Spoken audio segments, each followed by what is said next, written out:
Hello everyone, welcome to my channel creative concepts. आज हम start करने वाले हैं pharmacology of peripheral nervous system में न्यूरोमस्कुलर ब्लॉकर्स। ठीक है, न्यूरोमस्कुलर ब्लॉकर्स को हम NMBA भी कहते हैं शॉर्ट फॉर्म में। हम इसकी डेफिनेशन देखते हैं।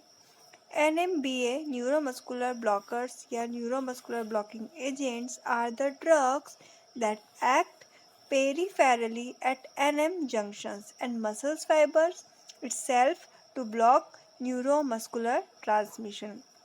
NM जंक्शन मतलब न्यूरोमस्कुलर जंक्शंस होते हैं। हमने जब न्यूरो ट्रांसमीटर्स पढ़े थे और न्यूरो ट्रांसमिशंस पढ़े थे हमने, तब देखा था हमने कि ये न्यूरोमस्कुलर जंक्शंस क्या होता है। ठीक है, तो क्या होता है कि ये जो ड्रग होती हैं ये पेरिफेरली एक्ट करती है हमारे न्यूरोमस्कुलर जंक्शंस के ऊपर और मसल्स फाइबर्स के ऊपर, और फंक्शन एक्शन करने के बाद क्या करती है, ये न्यूरोमस्कुलर ट्रांसमिशन जो हो रहा था फर्स्ट पॉइंट से लेके लास्ट पॉइंट के बीच में जो ट्रांसमिशन हो रहा था उसको वो ब्लॉक कर देती है।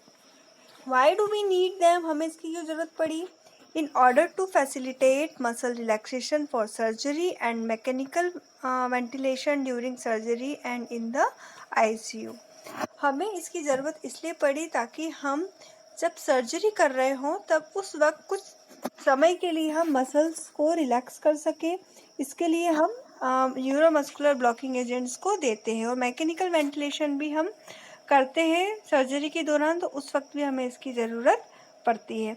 अब किस तरीके से ये जो ब्लॉकर्स है वो किस तरीके से एक्शन को शो करते हैं, तो ये हम डायग्राम में देख सकते हैं कि एक स्केलेटल मसल है। ठीक है, मसल्स फाइबर है, वो किस तरीके से रिलीज हो रहा है यहाँ पे न्यूरो ट्रांसमीटर का, किस तरीके से न्यूरोमस्कुलर ब्लॉकर्स जो है वो उसे ब्लॉक कर रहे हैं, उसकी एक्टिविटी को ब्लॉक कर रहे हैं। अब हम बात कर लेते हैं शॉर्ट में न्यूरोमस्कुलर जंक्शंस की। वैसे तो आप लोग को पता है, फिर भी मैं आपको बता देती हूँ। Association between a motor neuron and muscle cell, synaptic cleft. The cell membrane of the neuron and muscle fiber are separated by a narrow 20 nm gap.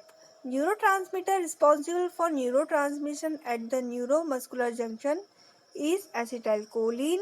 It is synthesized in the cytoplasm by combination of choline and coenzyme A with the help of choline acetyl transferase। So this is all about the neuromuscular junctions। आप इसको देख लीजिएगा। अब हम बात करते हैं यहाँ पे structure of acetyl choline receptor. ये भी हम देख चुके हैं जब हमने जब हमने न्यूरो ट्रांसमीटर्स पढ़े थे, वहाँ पे हमने एसिटाइल कोलिन पढ़ा था। जब हमने रिसेप्टर्स पढ़े थे तब हमने एसिटाइल कोलिन पढ़ा था। तो उसका स्ट्रक्चर किस तरीके से होता है, तो इस तरीके से उसका स्ट्रक्चर होता है, ये आप देख सकते हैं। आप भी इसको देख लीजिएगा। देन हम स्टार्ट करते हैं steps in normal neuromuscular transmission की, किस किस तरीके से हम स्टेप्स को फॉलो करते हैं और नॉर्मल जो न्यूरोमस्कुलर ट्रांसमिशन होता है वो किस तरीके से होता है।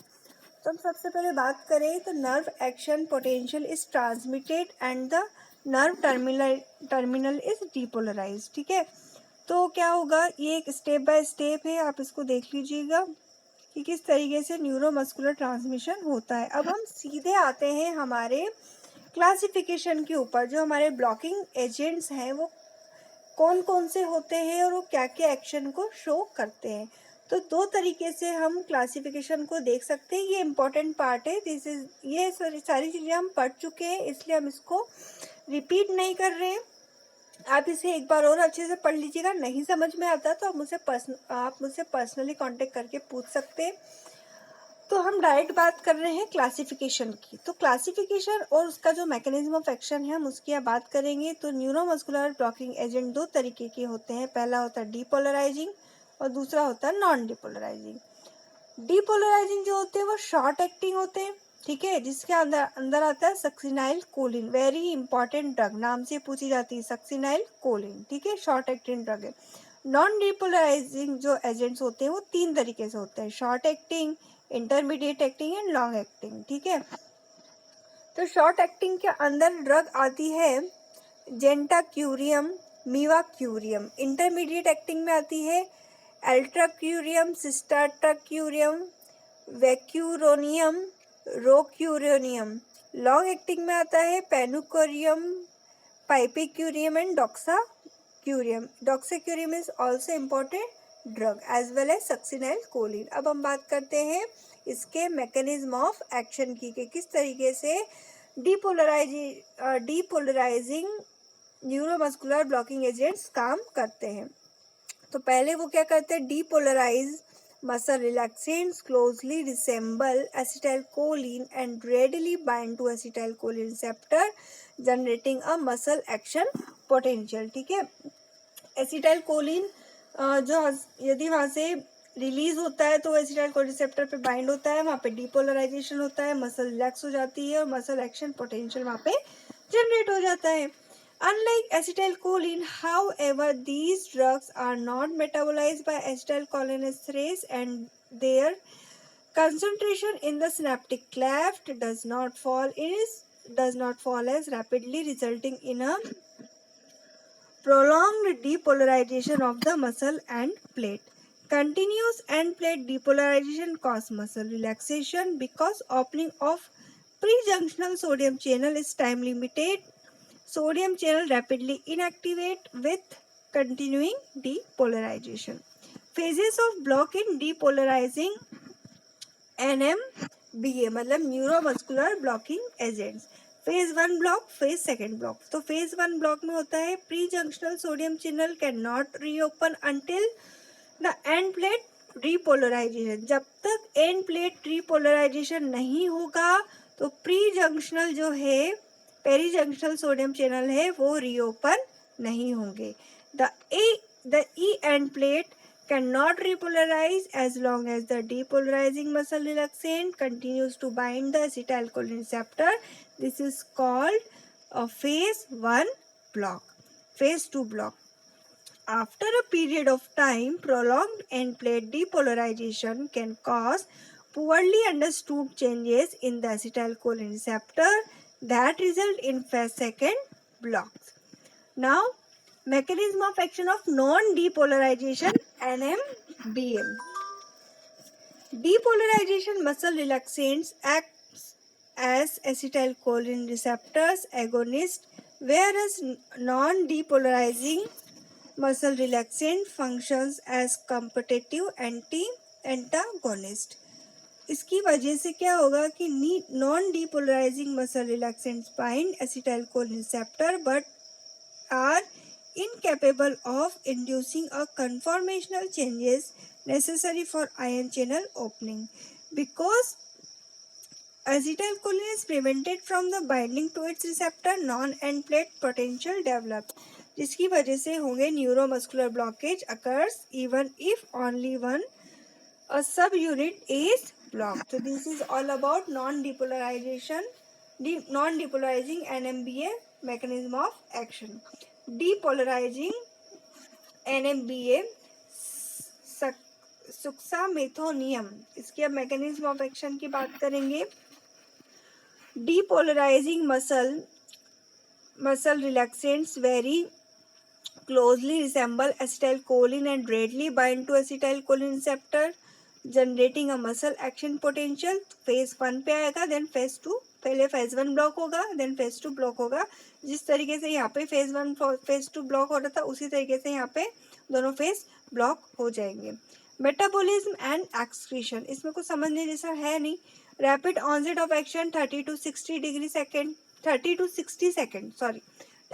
60 सेकेंड इसका रैपिड ऑनसेट ऑफ एक्शन होगा। Small volume of distribution due to its very low lipid solubility, relative overdose that is usually administered. Short duration of action, usually less than 10 minutes. In circulation, rapidly metabolized by pseudocholinesterase into succinylmonocholine. As the drug level fall in BP, succinylcholine molecules diffuse away from the neuromuscular junctions, limiting the duration of action. However, duration of action can be prolonged or prolonged apnea after succinylcholine can occur due to the following condition. First one is that low cholinesterase, atypical pseudocholinesterase, high dose और phase 2 block hypothalemia. Now अब हम बात करेंगे skeletal muscles relaxants की. Skeletal muscle relaxants भी एक प्रकार से ड्रग्स होते हैं जो हमारे स्केलेटल मसल्स की को रिलैक्स करते हैं. इसकी हम बात करते हैं. Drugs that act peripherally at neuromuscular junction या फिर मसल्स फाइबर और centrally in the cerebrospinal axis to reduce muscle tone and cause paralysis. जो ड्रग्स पैरालिसिस को कॉज करते हैं वो होते हैं स्केलेटल मसल रिलैक्सेंट्स. ठीक है, पेरिफेरली ये न्यूरोमस्कुलर जंक्शंस पे आके एक्ट करते हैं और मसल्स फाइबर पे आके एक्ट करते हैं, और सेंट्रली हम देखें तो ये सेरिब्रोस्पाइनल एक्सिस पे जाके एक्ट करते हैं और मसल टोन को रिड्यूस करते हैं जिसकी वजह से पैरालिसिस कॉज होती है. These drugs are used to reduce painful muscle spasm, to reduce spastic neurological condition together with anesthetics to provide muscle relaxation for surgery. Now classification. तो this is the classification. ये सारी drugs हैं. इसमें सबसे important drug है D-tuberculin. Okay, ये exam में सीधे पूछी जाती है, तो अभी हमको केवल पेरिफेरली एक्टिंग मसल रिलैक्सेंट्स देखना है. इसमें D-tuberculin जो है वो आप इसको अच्छे से पढ़ लीजिएगा. लॉन्ग एक्टिंग ड्रग है, नॉन डिपोलराइजिंग ब्लॉकर से. ठीक है, और इनके क्लासिफिकेशन को पढ़ने के लिए आप एक बार KDT को भी रिफर जरूर कर लीजिएगा. Peripherally acting muscle relaxants, non depolarising neuromuscular blockers. Mechanism of action है इनका block NM receptor at neuromuscular junction और स्केलेटल मसल्स. ठीक है, NM रिसेप्टर को ये न्यूरोमस्कुलर जंक्शंस पे जाके ब्लॉक कर देते हैं स्केलेटल मसल्स के अंदर. अब कौन कौन सी ड्रग्स होती है? D-tuberculin इंपॉर्टेंट ड्रग, पेनक्यूरोनियम, वैक्यूरोनियम, एट्राक्यूरियम, मीवाक्यूरियम, इन सब का सेम मैकेनिज्म ऑफ एक्शन है बट नाम से पूछी जाती है D-tuberculin. NM receptor is ligand gated sodium channel having 2 binding site of acetylcholine. ठीक है, एसिटाइलकोलिन की इसके पास 2 बाइंडिंग साइट है, sodium channel ligand gated channel है. अब एसिटाइलकोलिन पे ये बाइंड हो जाएगा जिसकी वजह से जो सोडियम चैनल था वो ओपन हो जाएगा, एक्शन पोटेंशियल जनरेट होगा और कॉन्ट्रैक्शन होगा जिसकी वजह से पैरालिसिस वहाँ पर हो जाएगा. अब बात करते हैं हम ट्यूबोकुरेरिन की, उसके बाद हम बात करेंगे D-tuberculin की. ट्यूबोकुरेरिन, it is a toxic alkaloids obtained from the bark of the South American plant Chondrodendron tomentosum, historically known for its use as a arrow poison. जब भी अब पुराने ज़माने में जब धनुष बाण चला करते थे तो उस वक्त जब धनुष के बाण से यदि हमको लग जाया करती थी, वहाँ पे इंजरी हो जाती थी एरो की वजह से, मतलब बाण की वजह से, तो वहाँ पे ट्यूबोकुरेरिन का यूज किया जाता था. D-tuberculin mechanism of action, competitively binds with the nicotinic receptor NM to prevent the binding of acetylcholine and prevent depolarization of muscle cell membrane and inhibit muscle contraction.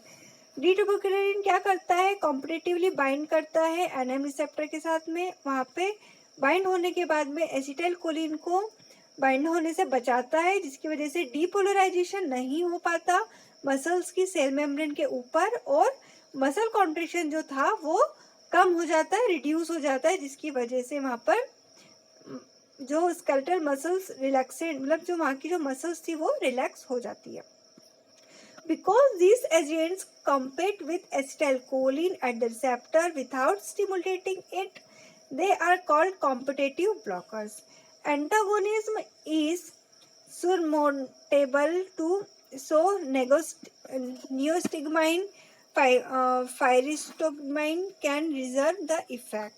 Injected 0.1 to 0.3 mg per kg slow IV. Long duration of action but more side effects, so not use now.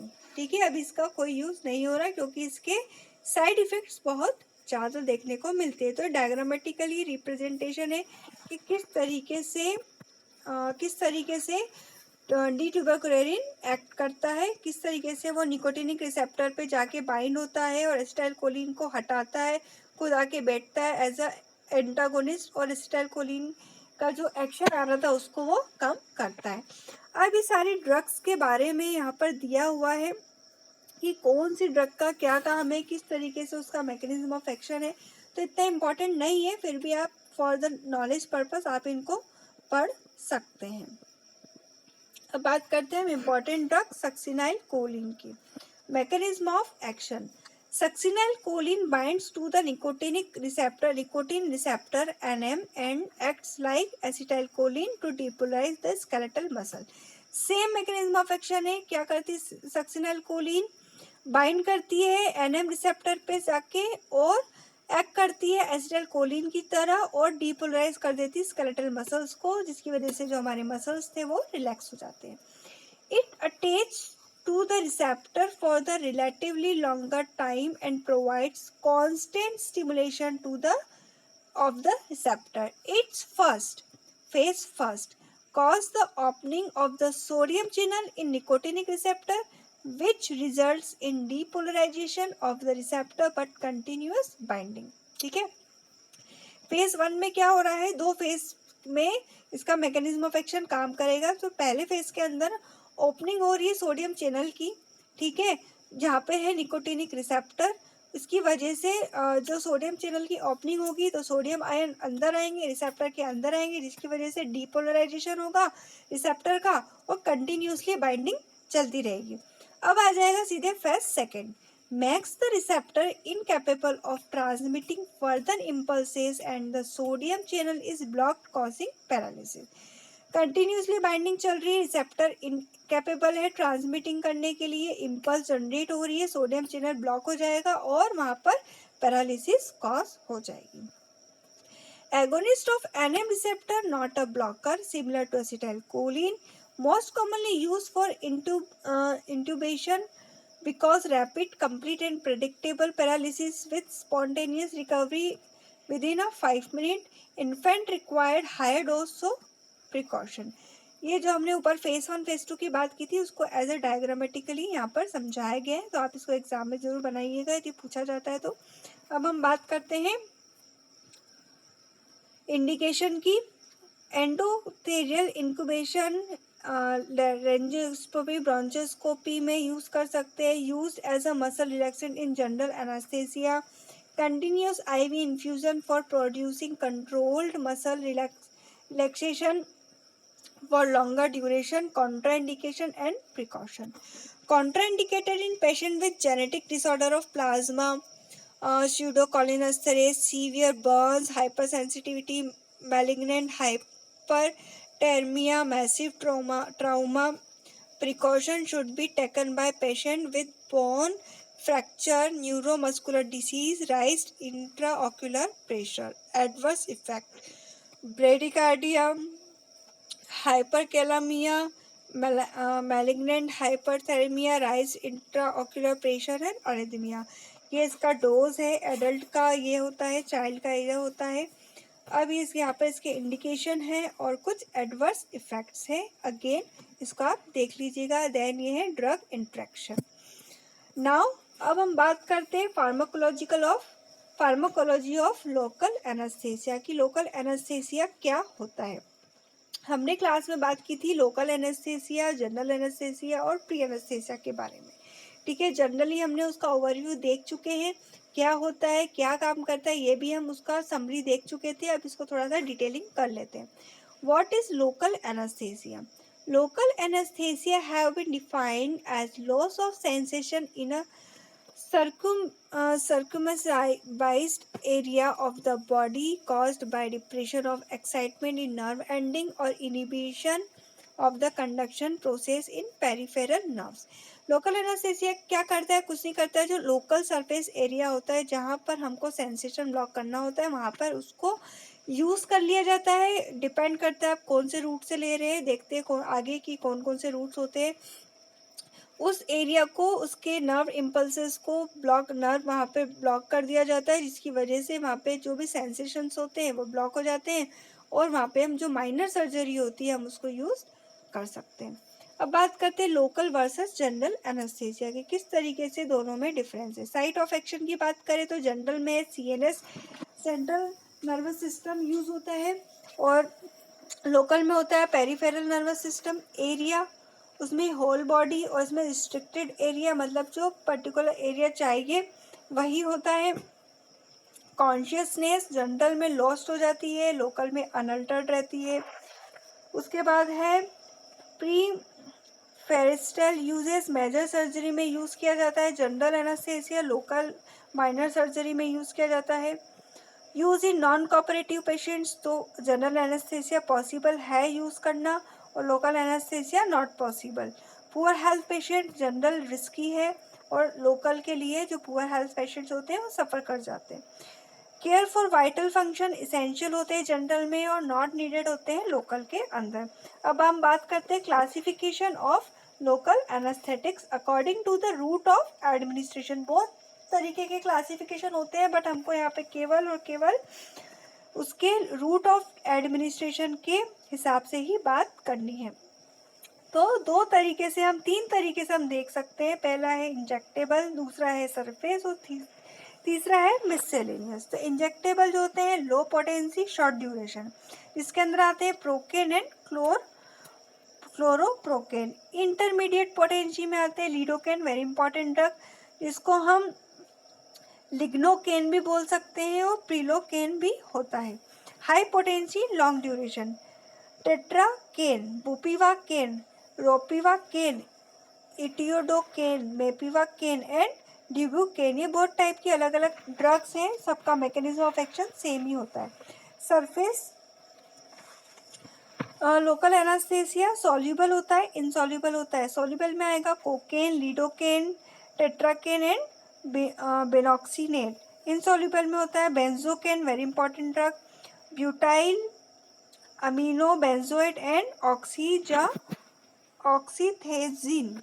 मिससेलेनियस में आएगा clove oil, phenol, chlorpromazine and diphenhydramine etcetera. Mechanism of action. As you know, entry of sodium is essential for action potential. हम सबको पता है कि action potential को generate करवाने के लिए सोडियम आयन की एंट्री कितनी इंपॉर्टेंट होती है रिसेप्टर के अंदर। Two things happen, rate and rise of action potential and depolarisation decreases, slowing of conduction. Finally, local depolarization fails to reach threshold potential conduction block. Local anesthetics interact with a receptor within a voltage sensitive sodium channel and rise the threshold of opening the channel. Local anaesthetics क्या करते हैं, interact करते हैं receptor के साथ में, voltage sensitive sodium channel वाले receptor के साथ में ये इंटरेक्ट करते हैं, जिसकी वजह से थ्रेशोल्ड बढ़ता है और चैनल खुल जाता है। Sodium ion permeability decreased and ultimately stopped in response to stimulus और impulses. Impulse conduction is interrupted when a critical length of fiber is blocked 2 to 3 nodes of RAN wire. Higher concentration of calcium ion reduces interactivation of sodium channel. Blockage is not due to hyperpolarization. RMP is unaltered as potassium channel are not blocked. Blockage is related to pKa, acid dissociation constant of particular drugs. 7.6 to 7.8, for example, lidocaine, fast-acting drugs, more undissociated form. 8.1 to 8.9, bupivacaine, slow-acting. This is the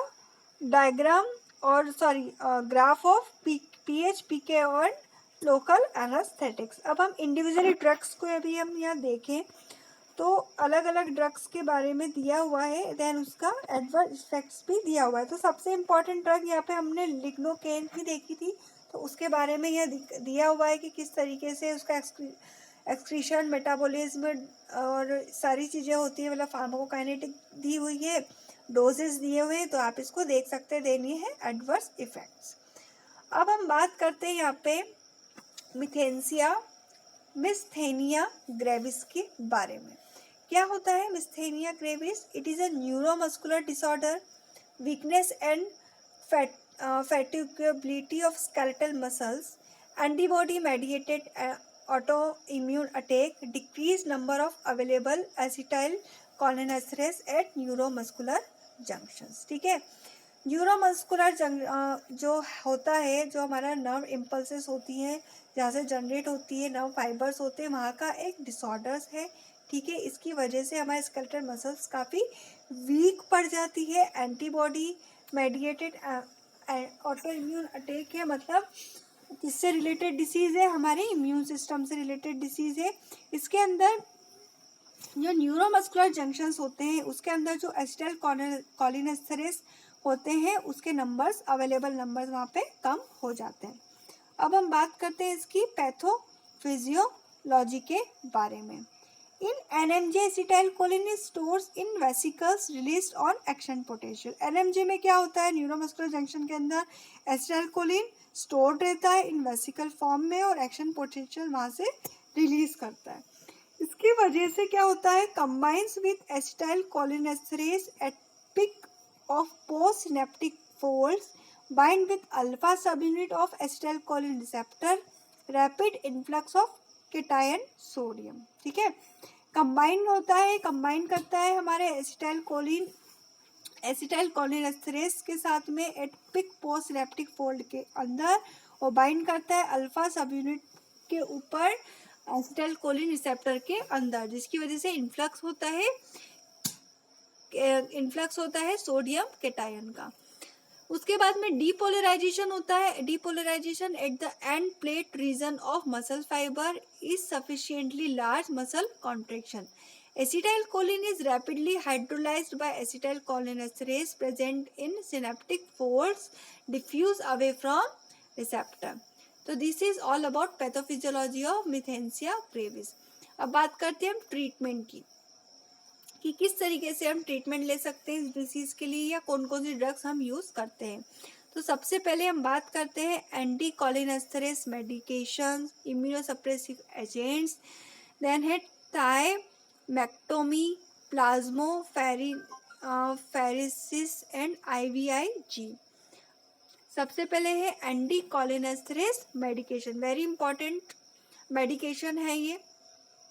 at least partial improvement, इसके अंदर drug है pyridostigmine, most widely used drug. mechanism of action within 15 to 30 minutes, last for 3 to 4 hours, 60 mg 30 to 60 mg TID, मतलब दिन में 3 बार लेनी है।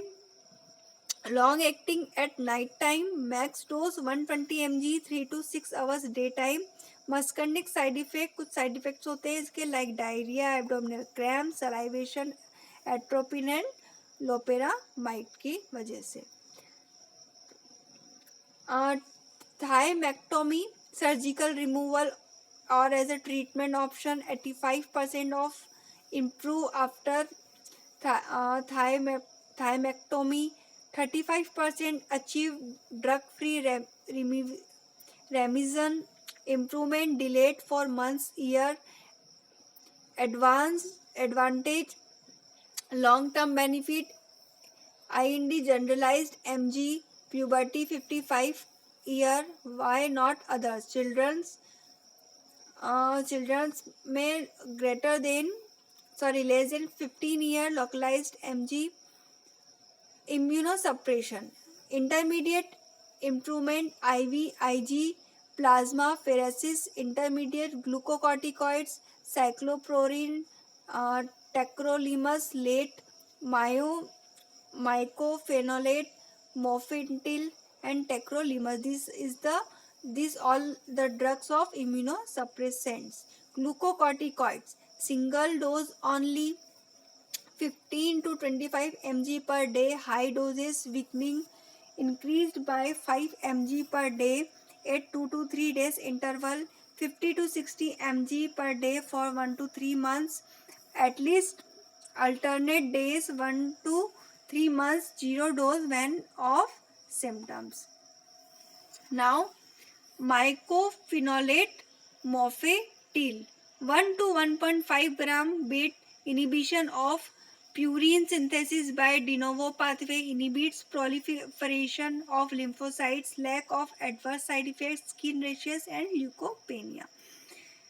Azathioprine 50 mg per day should be used. 2 to 3 mg per kg in children. 10% develop idiosyncratic reaction. Not to give allopurinol, cyclosporin, tacrolimus as adjectives. Plasmapheresis. Immediate response 3 to 41 per exchange. 5 exchange over 10 to 14 days period before surgery in crisis cases. IVIG in crisis before surgery, mechanism of action not known. 2 gram per kg over 5 days, 400 mg per kg per day, 70% patients improve. Now, glaucoma very important disease and very important topic. ये हमेशा exam में short form में short note में आता ही आता है, तो आप इसको अच्छे से पढ़िएगा. Glaucoma. Glaucoma is a progressive form of optic nerve damage and gets loss over time. Glaucoma में क्या होता है, जो हमारी ऑप्टिक नर्व होती है, जो देखने वाली नर्व होती है, वो डैमेज हो जाती है हमेशा के लिए. This is generally but not necessarily associated with rise greater than 21 mmHg intraocular tension, but the etiology is unknown and there are many risk factors. The main therapeutic measure is to lower intraocular tension either by reducing secretion of aqueous humor by promoting its drainage. Types of glaucoma: open angle, wide angle, chronic simple glaucoma, the most common type, which tends to develop slowly over many years. Angle closures, narrow angle, acute congestive glaucoma, an uncommon type that can develop slowly or quickly. Secondary glaucoma, normal tension glaucoma, childhood glaucoma. Drugs for the treatment of glaucoma: beta adrenergic blockers, alpha adrenergic agonists, prostaglandin analogues, carbonic anhydrase inhibitors. तो हम सबसे पहले बात करेंगे beta adrenergic blockers for the treatment of glaucoma. Topical beta blockers first line drugs, for example timolol, betaxolol, levobunolol, carteolol, metipranolol and prostaglandin F2 alpha analogous preferable drug for the treatment of glaucoma. In contrast to myostics, the beta blockers do not affect pupil size, tone of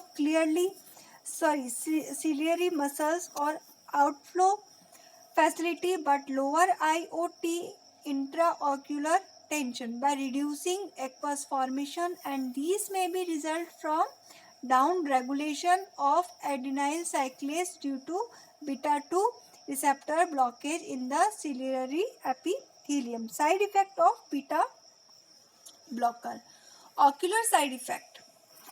These are generally mild and infrequent, straightening, redness and dryness of eye, corneal hyposthesia, allergic blepharongoconjunctivitis and blurred vision.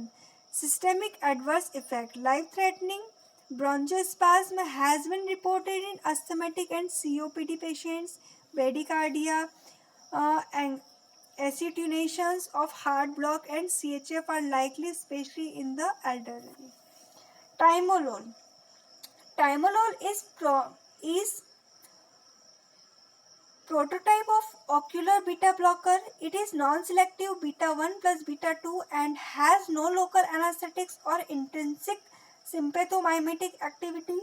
The ocular hypotensive action 20 to 35% fall in IOT becomes evident within 1 hour and lasts for approximately 12 hours. Bitaxolol It is a beta-1 selective blockers offering the advantages of less bronchopulmonary and probably less cardiac, central and metabolic side effects. In addition, it appears to exert a protective effects on rational neurons independent of IOT, lowering by blocking some calcium channel and reducing sodium calcium influx. Levobunolol. It has been introduced as a once daily alternative to timolol. The ocular and systemic effects are very similar to timolol except for longer duration of action. Alpha adrenergic agonist. DP Dipivefrin. It is a prodrug of adrenergic. The release of adrenergic from dipivefrin lowers IOT by augmenting an UV scleral outflow. Apraclonidine. It is a polar clonidine congener which does not cross blood-brain barrier but applied topically 0.5 to 1%. It lowers IOT by approximately 25%. Brimonidinium. The clonidine congener is more alpha-2 selective and more lipophilic than araclonidine. It lowers IOT by 20 to 27% by reducing aqueous production and by increasing UV scleral flow. Prostaglandin analogs. Low concentration of prostaglandin F2 alpha is found to lower IOT without inducing ocular inflammation. It acts by increasing UV scleral outflow, possibly by increasing permeability of tissues in ciliary muscles or by an action on episcleral vessels. इसके अंदर drugs है लेटानोस्प्रोस्ट, ट्रावोस्प्रोस्ट, बीमास्प्रोस्ट. Carbonic anhydrous inhibitors. Carbonic anhydrous inhibitors reduces aqueous formation by limiting generation of bicarbonate ion in the ciliary epithelium. It is used to supplement ocular hypotensive drugs for short-term indications like angle closures before and after ocular surgery and laser therapy. इसके अंदर drug है डोर्जोलामाइड. Thank you.